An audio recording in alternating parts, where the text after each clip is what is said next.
Call them in for a ride. Thank you, Speaker. Growing up, my family owned dogs. Not just any dogs, whippets. They're a special breed that I thought would lock me in as a dog person for life. That was until my partner Natalie and I came to own Oscar, a ragdoll cat who we rehomed almost a year ago. Oscar's a bit like a dog. He's playful, chatty, and extremely easygoing. From time to time, we take him on walks, much to the delight of passing locals, and I know to the disgust of some colleagues in this place, but they just don't get it. My foray into cat ownership made me realise that old dog versus cat divide is absolutely reconcilable. And perhaps there is even hope for all of us here in this place. Now, I raise all of this because on the 18th of January, a very scared, very underweight stray turned up at the home of my relatives. At first, we didn't know whether it was actually a stray or just a lost kitten, and started asking around on local lost pet groups. People thought she was very cute, but nobody came forward as the owner. It was late, local vets were closed, and so Natalie and I decided to take her home for the night so that she could be fed and kept safe until we figured out what to do.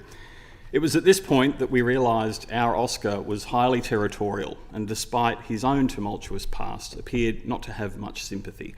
He was literally pulling the ladder up from another cat in need.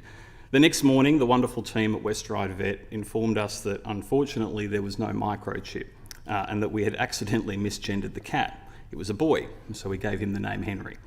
Henry wasn't injured, but being so underweight needed proper care.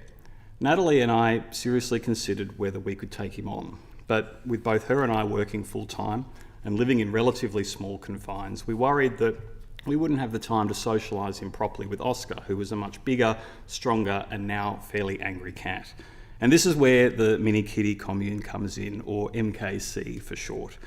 After being told by up to a dozen vets that they were at capacity or didn't have facilities to take on a stray, and us not being willing to drop him off at the pound, MKC came to the rescue. MKC works to reduce the homeless cat population through rescuing and rehoming.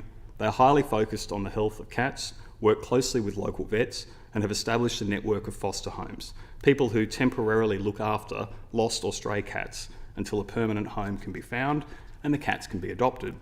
It's an extraordinary service, and the team was so diligent and forthcoming with information. When a foster carer was found, we dropped Henry to Gladesville Vet, expecting never to see him again. To our great delight, MKC sent us a series of update photos, many of Henry with a very full belly, part of his fattening up before being adopted. A couple of weeks later, my family told me of their suspicion that there were likely more cats, probably part of Henry's litter. One had sadly been hit by a car. Another has since been caught and sent to MKC for adoption. The last is still out there, potentially the mother or an older, stronger sibling. The experience has made me think a lot about how we manage stray cats in this state. In Henry's case, he was one of the lucky ones, even within his own litter. Anecdotally, I've heard and observed an increase in the number of stray cats in the local community, especially within high-density suburbs. Cost of living is driving people to abandon their pets, and some people are unable to take them when they move home. I hear environmental groups talk about the damage that cats do to the local environment when allowed to roam outdoors, and want to emphasise that Oscar is strictly an indoor cat. But I concur with these concerns and think we can do something about this, although I don't believe a blanket ban on outdoor cats will work. Not everybody is able or willing to keep their cat indoor at all times, especially when they're at work during the day. However, a curfew that keeps cats off the street during dawn and dusk, the times when they are most active and likely to cause environmental damage, would be a logical first step. These are times when people are more likely to be home, making compliance less onerous and the benefit more impactful. I also believe we can do more to support organisations like MKC and those who offer neutering and spaying services. For every stray that is desexed, there is one less litter of homeless kittens. This is not only a humane thing to do, but it will also have a market impact on local environments, bushland and other wildlife.